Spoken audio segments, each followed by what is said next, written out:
Well, it's game time. Taking a live look from Chase Center. We are counting down to tip-off for Warriors and Suns on tap tonight. The Dubs will be shorthanded to start the regular season. Draymond Green has been ruled out for tonight because of an ankle sprain. And to break that down and more, we are now joined in studio by FS1 NBA analyst Ric Bucher. Good morning. It's so great to see you. Good morning. It's good to be here. I have history with both of these women. Strictly work history. Strictly work history. But what a way to start the interview, Rick. No, you're right. You and I worked together at 95.7 The Game.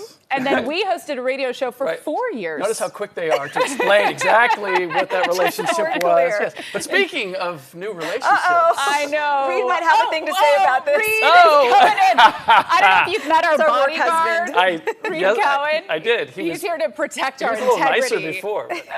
Okay, so yes, new relationships. Chris Paul, tell us how he's going to incorporate into this Dubs team, because we know he's old. We know he's fun to watch, but is he going to help the team out? Without question. Any concerns about how it's going to work should be allayed, because he is of the sign. The first thing we heard was, well, how is Chris Paul and Draymond Green going to get along? Because both of them like to control the ball. Both of them can be a little bit of, a little tough. But I think that those are birds of a feather, and that they're going to appreciate the way they both approach the game. And we've already seen it. Chris Paul is doing some great things for the young guys on this team. Let's not forget that Draymond's leadership on this team was compromised by what happened with Jordan Poole. Well, Chris Paul comes in with a fresh sheet, and he's able to talk to these young guys, and they can look at Clint Capella and Shai Gilgeous-Alexander, all these young guys that he's already mentored around the league that have excelled as a result of that. So I don't have any concerns at all that Chris Paul, now, he is old. How much he has left is a question. He's wise. Yes. He's wise, yes. But I believe that he's going to be certainly a plus rather than a minus. And I call it spicy, their personality. That's how I refer to it, spicy. We have been so lucky to have had Steph Curry on the court as an elite player for so many years, year after year. How much prime does he have left in him? I would have said he was already past prime, but the fact of the matter is that he, along with LeBron James, have found a way to extend that. And it's a lot of work. It's also an understanding of, a deeper understanding of the game and how he can influence it. And what you're seeing is his ability to utilize the pieces around him. He's gotten much, much better at that. So he's not exactly the same guy that he was, but he's adjusted his game and his body in order to still be effective. So of all my concerns of what might stop the Golden State Warriors from winning another championship, Steph Curry is not in the top 10. Okay. I want to talk about the report coming out of The Athletic about Klay Thompson, and there's a gap with the extension talks. I feel like we were talking about Klay Thompson years ago, fighting to get for what he deserves. So do you think they're going to come together and give him what he deserves? I have to believe that they will find a compromise. Now,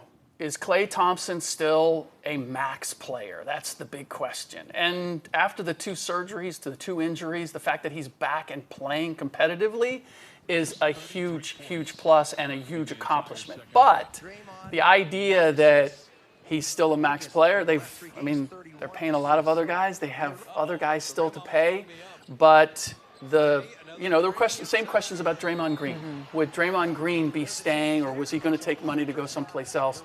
I think ultimately that relationship between Klay, Dre, and Steph, they have the hope of finishing their careers together, and they'll find a way to get it done. I hope that happens. I just love that core 3 together, and that would be the end of an era. So hopefully not anytime soon. Okay, so the West is best, a very competitive conference. How are we stacking up? How are the Warriors looking so far? Or I guess we'll know tonight, but what's sort of your expectation? Well, I just did a power ranking, and I had them in the top 5. Okay. Behind Phoenix and Denver.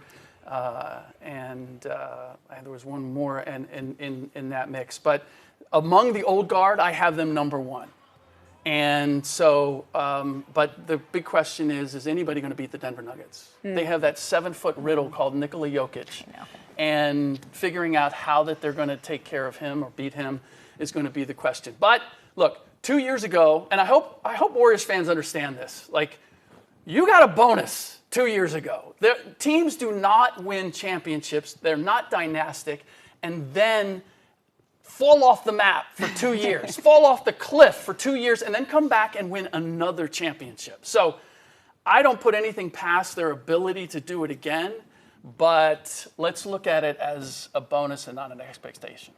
Well, I can't think of a better guest to have for the start of the season, the great Ric Bucher. It's so wonderful to see you. And don't be a stranger. Come back throughout the season so we can talk more Dubs. Yep. Since we're all family.